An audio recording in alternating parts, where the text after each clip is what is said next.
Bonjour et bienvenue à cette nouvelle édition de Midi au Caire et encore une fois, joyeux Noël à tous. Nous amorçons notre rencontre avec cette nouvelle concernant le président Abdel Fattah el-Sisi qui a affirmé que le dossier palestinien était au cœur des problèmes du Moyen-Orient, des causes débattues au Moyen-Orient et sa résolution mènerait toute la région au mieux en ouvrant de nouveaux horizons pour la coopération au niveau régional et en sapant le terrorisme et l'idéologie extrémiste. Nous avons plus d'informations dans ce compte rendu.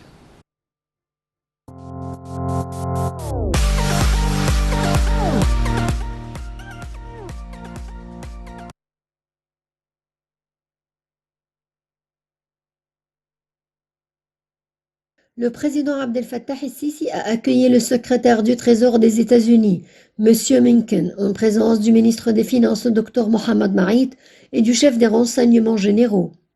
Le porte-parole de la présidence a déclaré que le président el-Sisi a transmis ses salutations au président américain Donald Trump, tout en appréciant son rôle dans le renforcement des relations bilatérales entre l'Égypte et les États-Unis dans tous les domaines au cours des dernières années et affirmant en même temps la volonté de l'Égypte de renforcer la coopération bilatérale entre les deux pays dans les cadres des relations de partenariat stratégique élargi ainsi que du rôle vital de ce partenariat dans l'instauration de la stabilité dans la région. De son côté, M. Mnuchin a transmis les salutations du président américain au président el-Sisi, affirmant l'appréciation de son pays pour les relations stratégiques avec l'Égypte, tout en tenant compte du poids politique de l'Égypte sur le niveau régional, ce qui contribue à l'équilibre dans la région. Dans ce contexte, il a salué les positions rationnelles de l'Égypte sous la direction du président el-Sisi, ainsi que son rôle dans la promotion de la coopération au niveau bilatéral et régional. Le porte-parole a ajouté que les deux parties ont examiné certains dossiers régionaux, y compris les développements du dossier du barrage de la Renaissance. À cet égard, le chef de l'État a exprimé sa gratitude pour les efforts des États-Unis sous la direction du président Trump dans ce contexte et l'implication personnelle de M. Mnuchin au processus des successifs de négociations tripartites qui ont eu lieu à Washington au début de l'année dernière. Dans ce contexte, le secrétaire du Trésor des États-Unis a salué l'objectivité et l'esprit positif de l'Égypte lors de ces négociations.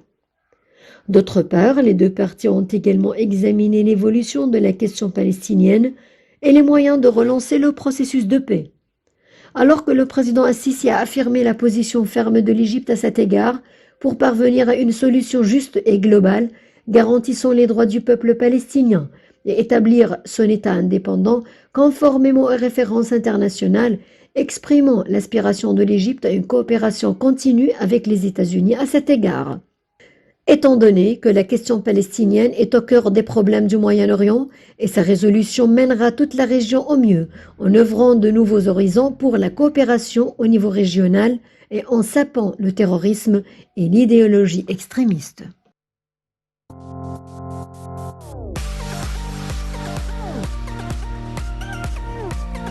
Au cours d'un entretien téléphonique, avec l'envoyé spécial du président de la République du Ghana, le président Abdel Fattah el-Sisi a mis l'accent sur l'importance cruciale que revêtent les relations historiques entre l'Égypte et le Ghana et la position particulière du Ghana avec le peuple égyptien. Le chef de l'État a souligné la volonté de l'Égypte de renforcer ses relations avec ce pays frère, représentant un modèle de construction et de coopération entre les pays africains au profit des peuples du continent à travers l'utilisation optimale des énergies et des ressources en Afrique.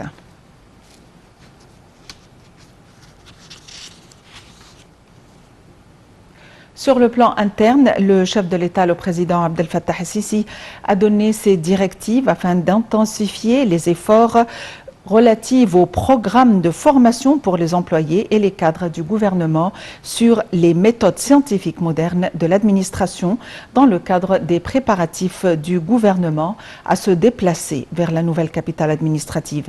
Ces directives sont intervenues au cours d'une réunion avec le Premier ministre, le ministre des Communications et des Technologies de l'Information et un nombre de hauts responsables. Plus d'informations dans ce compte rendu.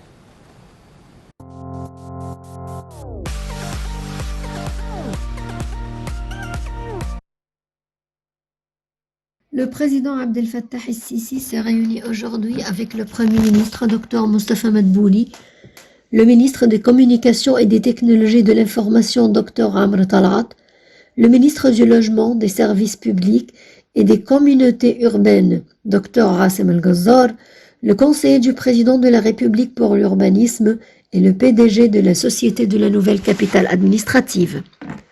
Outre le chef de l'Agence centrale pour l'organisation et l'administration, Dr Saleh El-Sheikh, le chef de l'Organisation arabe pour l'industrialisation, M. Abdelmounam El-Terras, le chef adjoint de l'autorité du génie des forces armées et le chef du département des systèmes d'information des forces armées. Le porte-parole de la présidence a déclaré que la réunion a porté sur les axes du plan opérationnel de transfert des agences gouvernementales vers la nouvelle capitale administrative. Dans ce contexte, le président El-Sisi a dirigé d'intensifier les efforts des programmes de formation pour les employés et les cadres du gouvernement sur les méthodes scientifiques modernes de l'administration, dans le cadre de la préparation du gouvernement à se déplacer vers la nouvelle capitale administrative dans le but d'améliorer le système et l'approche du travail du gouvernement afin de développer les services publics pour les citoyens d'une manière qui réalise un bénéfice mutuel pour le citoyen et l'État en fournissant des plateformes gouvernementales avancées pour effectuer des transactions gouvernementales dans le cadre de la transformation numérique globale du pays. Les efforts de préparation préliminaire pour le transfert des agences gouvernementales à la capitale administrative, y compris l'équipement technologique et les réseaux de communication fermés pour les bâtiments du quartier gouvernemental, la création d'un centre de communication principal, un centre de données unifié pour l'État et un modèle d'archives électroniques, en plus du développement des capacités humaines grâce à des programmes de développement et de formation humanitaire, ont été également examinés au cours de la réunion. Outre le renforcement des capacités et le développement des compétences selon les fondamentaux fonctionnels généraux sur le fonctionnement des nouveaux systèmes d'information, la gestion de contenu numérique et l'archivage électronique des documents, ainsi que les tests d'aptitude et de performance.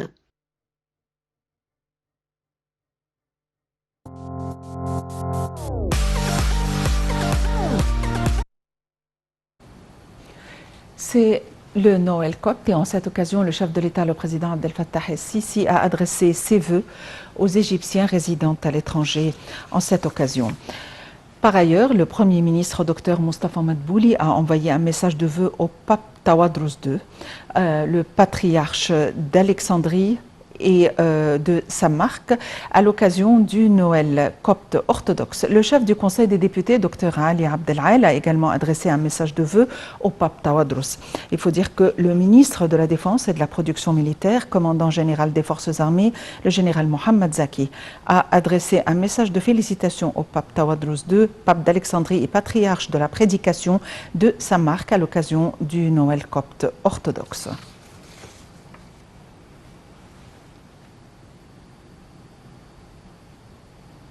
C'est une période de fête, c'est une période de rassemblement en dépit des contraintes et en dépit des mesures entreprises pour le confinement et pour la distanciation sociale. Cependant, il y a des mesures préventives à entreprendre et nous devions avoir en ligne Dr Amr Ismail, professeur de chirurgie viscérale, mais il y a eu une interruption de ligne et nous allons la voir tout de suite.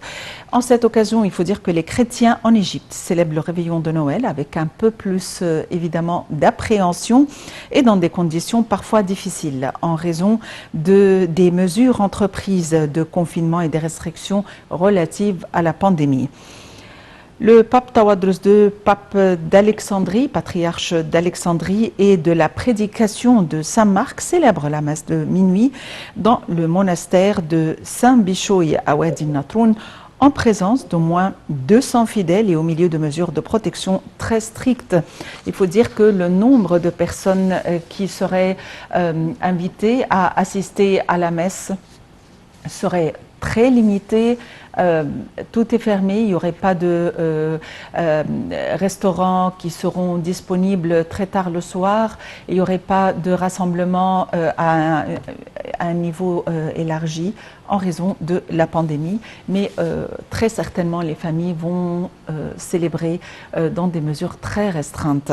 Nous avons retrouvé notre invité, Dr Amr Ismail, professeur de chirurgie viscérale. Dr Amr Ismail, bonjour et bienvenue avec nous. Dr Amr Ismail, êtes-vous en ligne? Oui, je suis avec vous.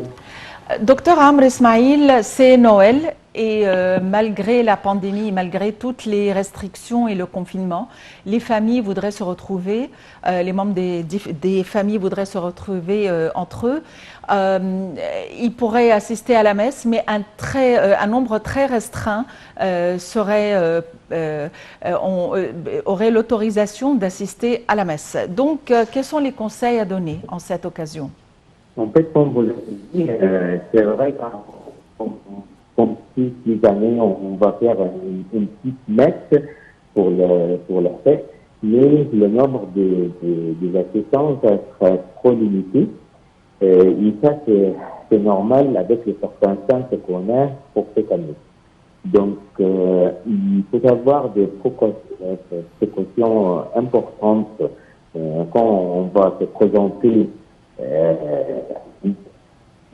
Premièrement, la distance, il faut garder une bonne résistance entre les gens.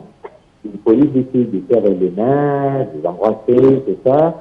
Et encore, toujours garder des distances et garder toujours un masque sur la bouche et les lèvres. À votre avis, est-ce qu'il y a des choses à prendre, des médicaments à prendre ou des vitamines à prendre de manière à renforcer l'immunité? Moi, personnellement, je ne conseille pas trop de... Docteur Amr Ismail, on aimerait en savoir plus sur la situation actuelle de la pandémie. Où en sommes-nous quant au nombre? Apparemment, les nombres ont légèrement baissé par rapport à hier et avant-hier. Est-ce qu'on pourrait parler quand même d'un meilleur contrôle de la pandémie à l'heure actuelle? Là, en fait, c'est une très bonne question. C'est vrai, les nombres s'est diminué un petit peu par rapport aux jours précédents. Et là, pour moi, personnellement, je crois que dans les jours qui viennent, les nombres, ça va beaucoup diminuer quand même parce qu'on va descendre. On était dans un plateau et puis maintenant, on va descendre dans les jours précédents. A priori, dans une semaine ou 10 jours, on va avoir une descente importante des numéros de cas pour le Covid. Mais là, c'est vrai qu'on espère de ça, mais il faut toujours garder des précautions importantes pour éviter d'attraper le virus. Peut-être qu'on a l'espoir, mais là, ça ne change pas au niveau des mesures de précaution. Docteur Amr Ismail, vous êtes professeur de chirurgie viscérale. Merci d'avoir été avec nous aujourd'hui. Sur un autre plan, le Premier ministre Dr Mostafa Madbouli a affirmé hier que le gouvernement suit quotidiennement l'approvisionnement en oxygène à tous les hôpitaux de la République, assurant qu'il existe des réserves suffisantes dans tous les gouvernorats. Lors de la première réunion du Conseil des ministres en 2021, Dr Madbouli a indiqué que près de 500 hôpitaux ont à l'heure actuelle des services médicaux favorisés et en bonne quantité. Il a ajouté, concernant l'oxygène, il a ajouté que l'État et le personnel médical déploient d'énormes efforts pour lutter contre cette pandémie. Dr Madbouli a d'autre part souligné que l'État appliquait strictement les mesures de protection, en particulier le port du masque dans les lieux publics. Le chef du gouvernement a d'autre part loué le rôle majeur que joue le personnel médical pour endiguer la propagation du coronavirus en Égypte.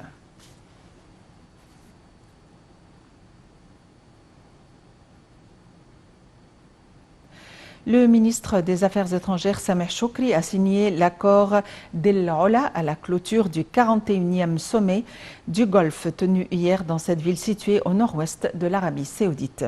Selon un communiqué du ministère égyptien des Affaires étrangères, la participation de M. Choukri à ce sommet intervient dans le cadre du souci continu de l'Égypte à la solidarité entre les pays du quartet arabe et à résoudre les crises entre les pays arabes frères. Le ministère des Affaires étrangères a ajouté que la signature de cet accord doit consolider le travail arabe conjoint et soutenir les relations arabes basées sur les bonnes intentions et la non-ingérence dans les affaires internes des autres pays. Le ministère a aussi indiqué que l'Égypte appréciait et valorisait tout effort déployé pour réaliser la réconciliation entre les pays du quartet arabe et le Qatar, tout en louant les efforts du Koweït durant les dernières années.